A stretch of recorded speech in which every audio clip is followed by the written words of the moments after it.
Assalamualaikum warahmatullahi wabarakatuh. Beberapa waktu yang lalu kita telah membahas dalam channel ini tentang kedatangan Zulkarnain ke Nusantara.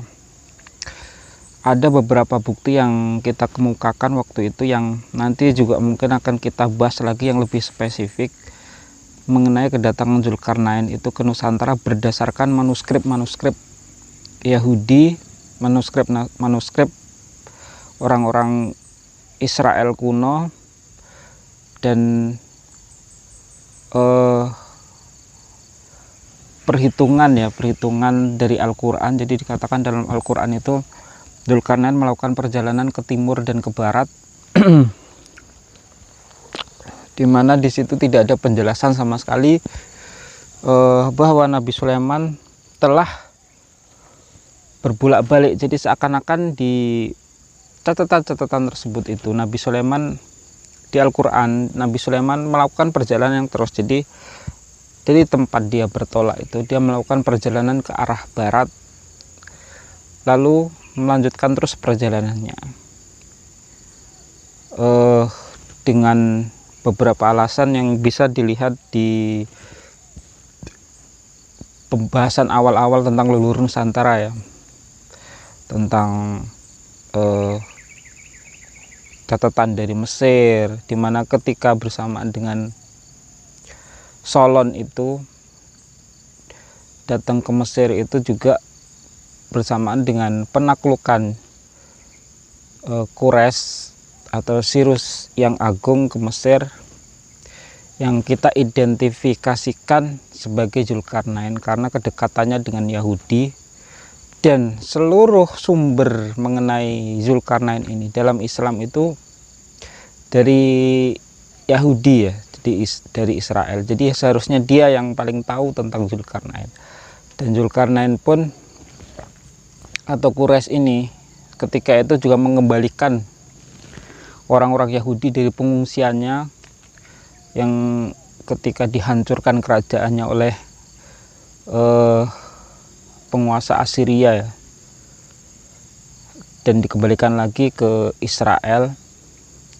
Dan Zulkarnain pun melakukan perjalanan tersebut ke Mesir berdekatan dengan waktu datangnya Solon itu, sehingga karena kebiasaan Zulkarnain ini dalam Al-Quran kan orang yang disebutkan orang yang bijaksana, dan riwayat-riwayat juga seperti itu, dia kemungkinan telah mengumpulkan banyak pembesar Mesir ketika itu dan mendapatkan berita mengenai yang kadang-kadang kita sebut Atlantis itu seperti yang didengar Solon. Dan dia melakukan perjalanan ke barat sampai tembus ke benua Amerika, sampai ke Nusantara seperti penjelasan kita, dan juga dijelaskan dalam riwayat-riwayat Israiliyat yang ditulis oleh seperti Wahab bin Munabbih atau ulama-ulama Kristen Yahudi yang telah masuk Islam. Ketika itu menuliskan riwayat-riwayat mengenai Ya'juj dan Ma'juj, bagaimana diceritakan di situ memiliki kemiripan dengan ciri-ciri yang ada di Nusantara. Seperti misalkan diceritakan telinganya panjang, ini suku Dayak ya, atau diceritakan yang lainnya giginya runcing, ini suku seperti di Mentawai dan lain sebagainya yang telah kita bahas sebelumnya.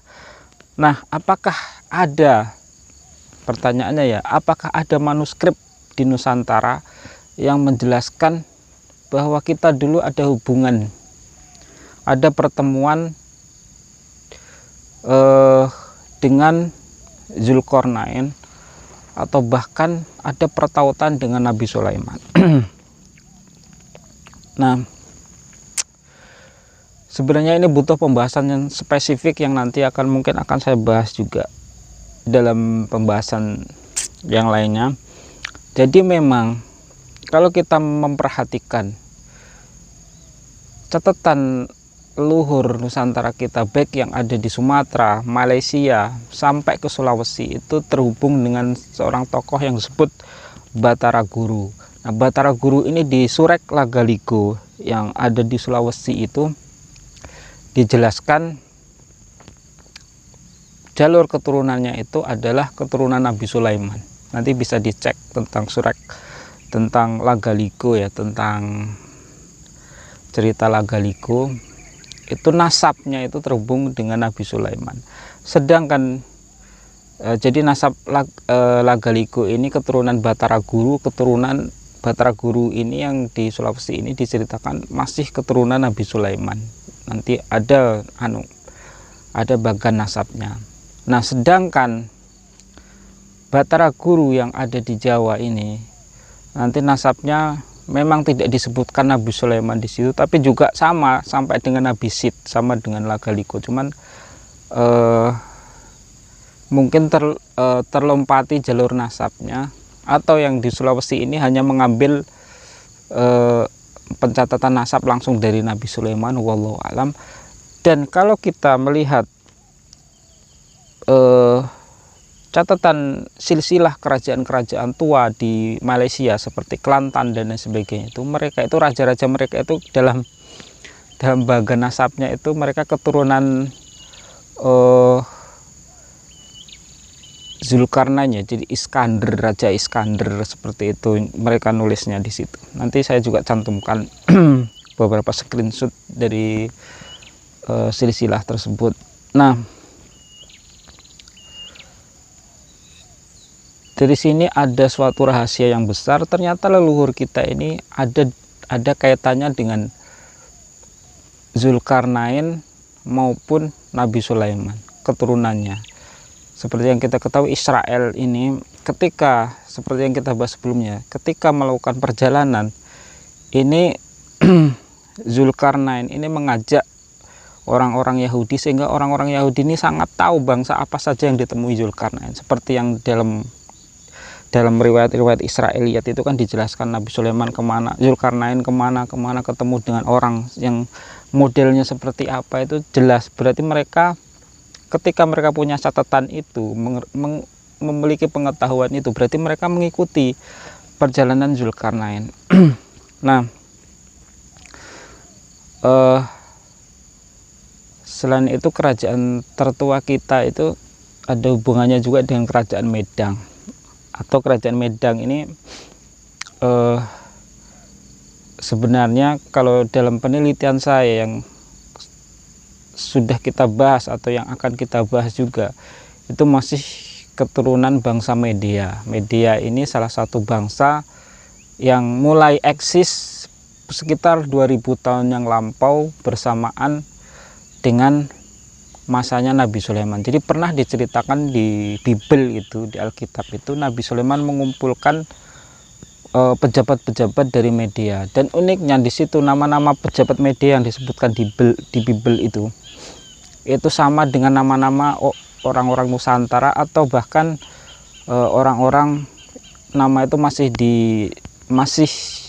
dikenali sampai sekarang di Nusantara, seperti Karsena, Marsena, itu kan seperti Karsono, Marsono, Memukan dan lain sebagainya.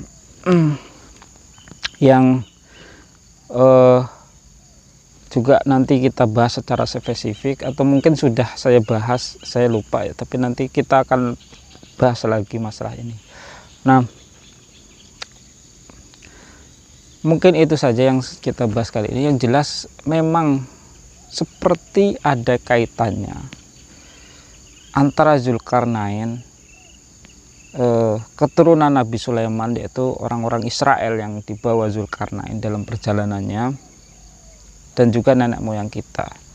Tapi kalau dalam epik itu kan biasanya kan berbau-bau ini ya, biasanya berbau-bau sesuatu yang di luar nalar, atau sesuatu yang mistis. Dikatakan bahwa leluhur kita itu, raja-raja kita seperti yang di Lagaligo atau di Jawa atau di Sumatera atau di Melayu, itu biasanya dikatakan mereka itu datang dari langit dan nanti kembali lagi ke langit, atau yang lainnya. Sebenarnya itu bukan datang dari langit. Kemungkinan besar mereka datang ke Nusantara dan melakukan pernikahan dengan pribumi, atau orang-orang tertentu yang menurunkan raja-raja di Nusantara, tapi mereka kembali lagi ke negeri asalnya. Nah, itu saja pembahasan kita kali ini. Nanti insya Allah kita bahas-bahas lagi lebih spesifik. Apa yang perlu kita bahas bisa juga dikomentari di sini. Wassalamualaikum warahmatullahi wabarakatuh.